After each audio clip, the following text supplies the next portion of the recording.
तुमच्या कुंभमेळाव्याच्या इथे जेव्हा सुरू होईल तिथे फक्त हिंदूंचीच दुकानं लागली पाहिजे अशी माझी तर मागणी असणार.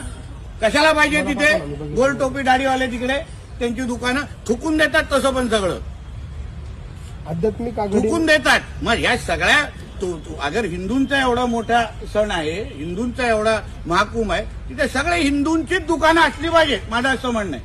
त्र्यंबकच्या इथे बघा किती आहेत ते सगळे हिंदूंची दुकानं आहेत तिकडे. त्यांचं काय काम तिकडे? आम्ही त्यांच्या मस्जिदीच्या बाहेर ते काय त्यांचे विकायला जातो का? काफिराकडून घेण्याची त्यांच्याकडे काय परवानगी आहे? त्यांच्या कुराणमध्ये परवानगी आहे काफिराकडून घेण्याची? लगेच फेकून टाकतील.